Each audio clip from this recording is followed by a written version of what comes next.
Bismillah, Assalamualaikum warahmatullahi wabarakatuh.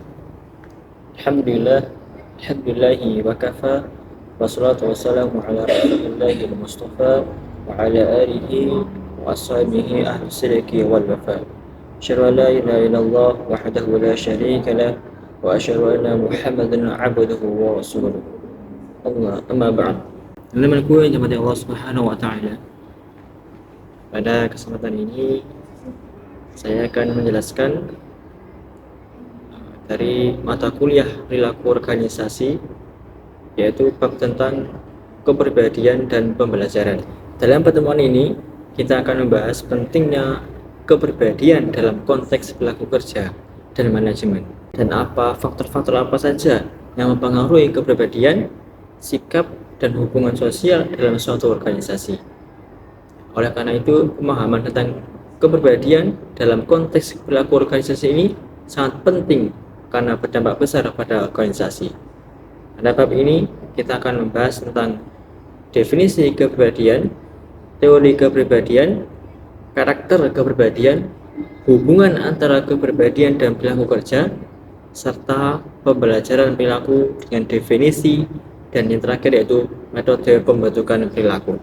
Baik, yang pertama yaitu definisi kepribadian. Apa itu kepribadian? Kepribadian adalah organisasi dinamik dari sistem-sistem psikologis dalam individu yang menentukan penyesuaiannya yang unik terhadap lingkungannya. Kepribadian menurut psikologi Islam adalah integrasi atau hubungan antara sistem kalbu, akal, dan nafsu manusia yang menghasilkan tingkah laku.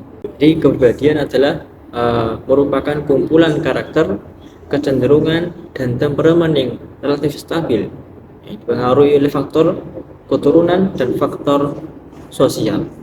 Faktor keturunan ini mencakup faktor genetis yang sudah dibawa dari lahir. Kemudian sementara faktor lingkungan atau faktor sosial seperti keluarga, teman, ini juga berperan dalam pembentukan kepribadian. Meskipun kepribadian ini umumnya stabil, tapi dapat berubah pada situasi atau kondisi yang dihadapinya, tergantung pada situasi yang dihadapinya, karena setiap situasi itu berbeda dan akan menimbulkan atau memunculkan aspek-aspek berbeda dalam kepribadian seseorang. Poin kedua yaitu teori kepribadian. Ada 3 teori kepribadian. Yang pertama yaitu teori sifat. Teori sifat yang dipimpin oleh Gordon Allport menyatakan bahwa sifat-sifat individu mengarahkan perilaku secara konsisten. Sifat dianggap sebagai batu bata dalam bangunan kepribadian, sebagai alasan tindakan dan sumber keunikan individu. Poin yang kedua yaitu teori psikodinamis. Teori psikodinamis oleh Sigmund Freud menjelaskan bahwa kepribadian itu dipengaruhi oleh konflik antar 3 komponen, yaitu ID, ego, dan superego. ID adalah bagian yang didorong oleh keinginan dan kepuasan tanpa memperhatikan norma, tanpa memperhatikan sopan santun setelah itu. Superego adalah bagian yang menyimpan nilai dan moralitas yang diajarkan oleh masyarakat. Dan ego ini bertindak sebagai penengah antara keduanya, antara ID dan ego. Jika ID mendominasi, seseorang cenderung melakukan tindakan yang negatif tanpa mempertimbangkan norma. Sebaliknya, jika superego mendominasi, perilaku seseorang cenderung lebih positif atau baik. Dalam proses seleksi penting untuk mempertimbangkan unsur kepribadian, terutama yang dipengaruhi oleh superego, karena superego ini cenderung memiliki perilaku yang lebih positif. Yang ketiga yaitu teori humanistik, seperti Carl Rogers menekankan pada perkembangan individu dan aktualisasi diri.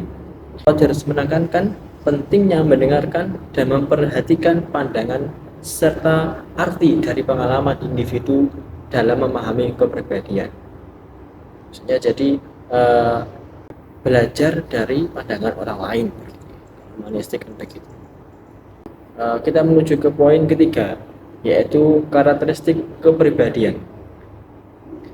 Karakteristik kepribadian ini dalam setiap individu terbagi menjadi 4. Yang pertama yaitu extrovert versus introvert. Individu dengan karakter extrovert digambarkan sebagai individu yang ramah, suka bergaul, dan tegas dan mudah bersosialisasi. Sedangkan individu dengan karakter introvert cenderung suka menyendiri, penakut, dan pendiam. Yang kedua yaitu mudah akur atau mudah bersepakat. Individu yang mudah akur atau mudah bersepakat ini lebih cenderung patuh terhadap individu lainnya, ya. Dia senang bekerja sama, hangat, dan penuh kepercayaan. Sementara individu yang tidak mudah sepakat, tidak mudah akur, ini akan lebih cenderung bersikap dingin, tidak ramah, dan suka menentang. Berarti dia suka marah-marah, gak suka menghargai orang lain. Karakter kepribadian ketiga yaitu sifat hati-hati. Individu yang sangat berhati-hati adalah individu yang bertanggung jawab, teratur, dapat diandalkan, dan gigih. Sebaliknya, sifat yang kurang hati-hatian, mudah bingung, ceroboh, dan tidak bisa diandalkan, ini adalah kebalikan dari sifat kehati-hatian tadi. Karakter kepribadian yang terakhir yaitu stabilitas emosi.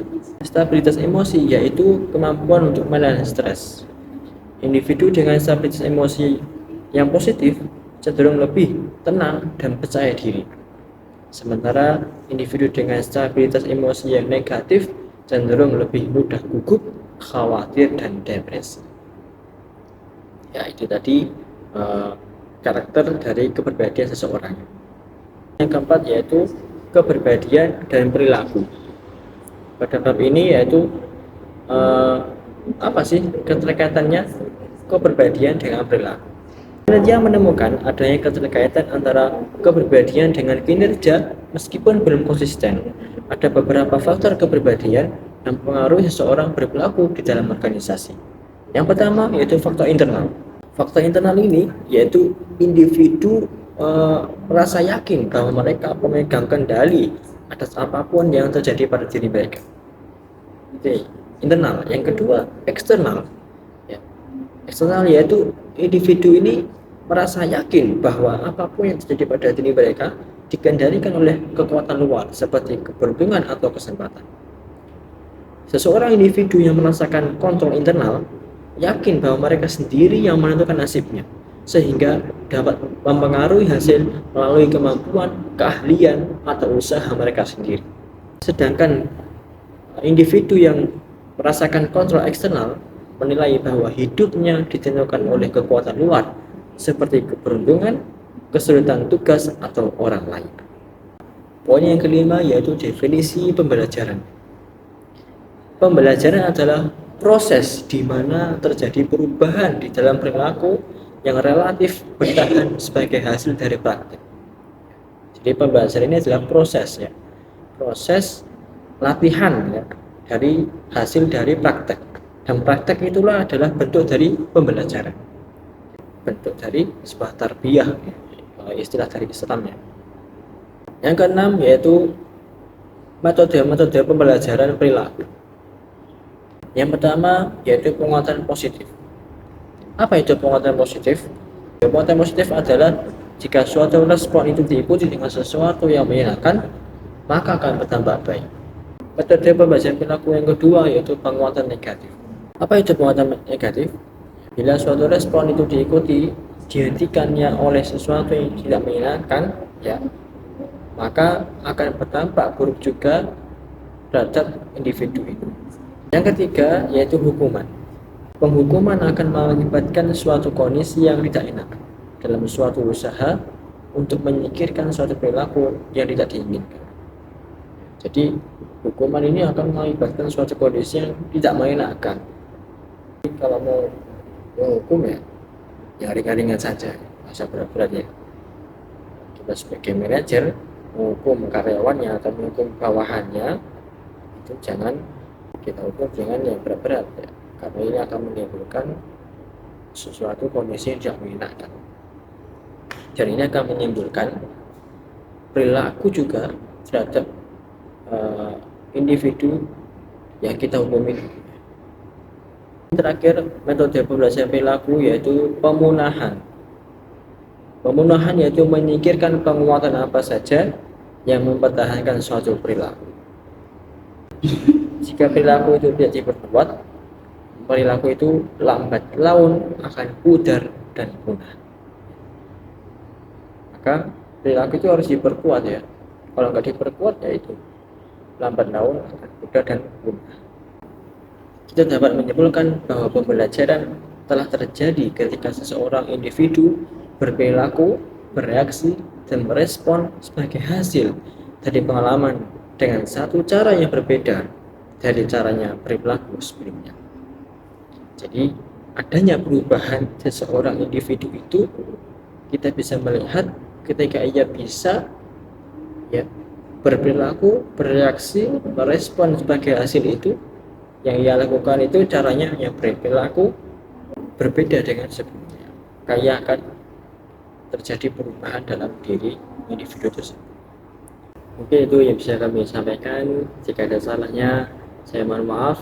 Lebihnya itu datangnya dari Allah Subhanahu wa taala. Barakallahu fikum. Assalamualaikum warahmatullahi wabarakatuh.